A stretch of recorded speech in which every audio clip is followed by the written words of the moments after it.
Today on Deschooled, we launch a smackdown of Michelle Obama and Joe Biden in a minute. And the second one's done by the great Thomas Sowell. But first, let's watch this video from Darkins. They both Every agree Darkins. that if you're black going to university, you should be put with all the black kids. And if you're a white kid going to university, you should be put with all the white kids, meaning they're calling for segregation. This is fascinating. It's like you don't do kids of color service by plucking them out and making them one of a few. Yes. And then scattering them about the campus.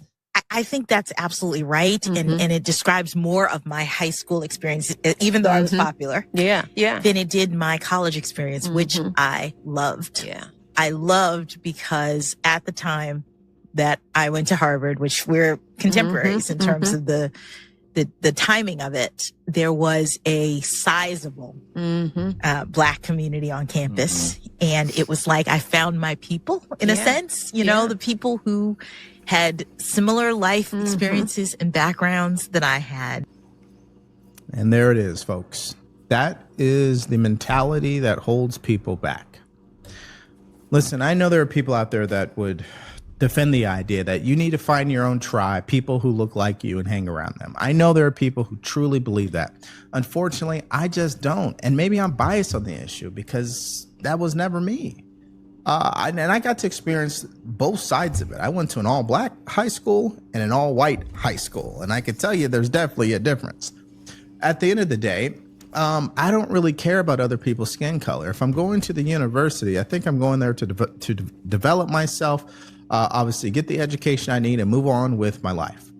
What does my skin color have to do with any of that? But that's the problem with Ketanji Brown Jackson and Michelle Obama. Everything is about skin color. And for that reason right there, she gets an F.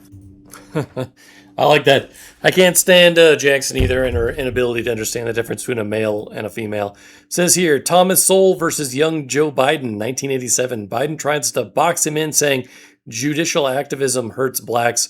Sowell refuses the trap. I'm going to use my 5 minutes now, if I may, and hold me strictly to the 5. Please give me a 1 minute notice. Let me ask you a couple questions. You think judicial activism, doctor, has hurt blacks.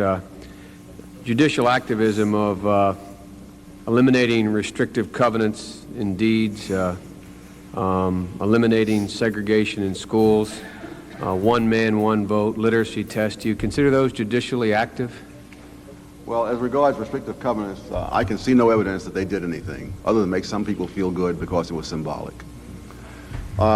As regards desegregation of the school system, that should have been done long before and on a much more sound basis. I've gone into this at great length in previous writings.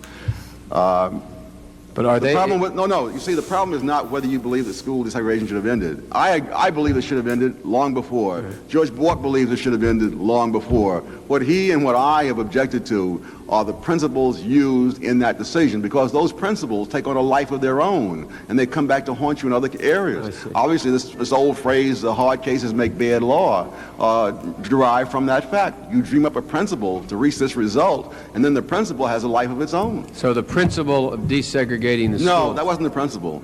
The principle was the reason that they picked for it was. Well, that's all I'm saying. Okay, the reasons they picked, Yes. desegregating the schools, you and Judge Bork agree were the wrong principles, and they should have not. So the court shouldn't have done that. No, the court should have done it. Oh, okay. Both of us have said the court should have done it. I see. And in my case, and I think in his case, the court should have done it a lot sooner. How? They should have ruled that it wasn't equal protection of the law, because nobody in his right mind believes that there was equal protection of the law in the Jim Crow era of these school systems. I'm just trying to figure out what you're saying. Yes. Now, when they desegregated the D.C. schools, it's clear the 14th Amendment does not apply. Everyone agrees that the 14th Amendment does not apply to the District of Columbia. How would they have done it in the District of Columbia? Should they have just let it stand in the District of Columbia? Segregation? No, in fact, Senator, it's interesting that you say that, because I've gotten the first thing I ever wrote on a public issue was in November 13th, 1950, in the Washington Star, in which I argued for the desegregation of the D.C. school system. So that on what principle? I had not studied nearly as much then as I have 37 years later. And so I hadn't worked it out. Nor do I think that I would want to work it out on the run in front of a large group of lawyers at this very moment in the time that's available. Well, how about literacy test? Was it judicial? I see no reason why people shouldn't be literate in order to vote. The question is, if you have a black who comes in with his degree from Harvard and the man behind the desk says, no, you're not literate, you can't vote, then this is what bothers me. People are talking about how judges should be sensitive to this particular group or that particular group. And if that means anything, if it means he's applying the law differently, that's precisely how blacks were held down for generations in the South. I see. So by literacy applying the law differently. So literacy test, as long as they were equally applied, are all right. Sure. So I thought you thought. Now, I also want to clarify. I gather from your comments about MIT and Harvard that you don't think there's enough blacks out there who are qualified to fill the number of vacancies allotted for them in those schools. Is that right? Is that what you're saying? Well, the word qualified really is misleading. Well, the question is whether or not they are like the other students at Harvard and MIT. Well, okay. Well, so there's not... So they may be perfectly qualified. The same student might go through, God help us, I hope there's nobody here from Illinois, Illinois Institute of Technology and do well. But there's no reason why he should fail at MIT. There's no prestige in flunking out of the Ivy League. I got it. So, but my point is, you believe there are not enough black women and men out there that are the same as white women and men to be able to go through Harvard and MIT.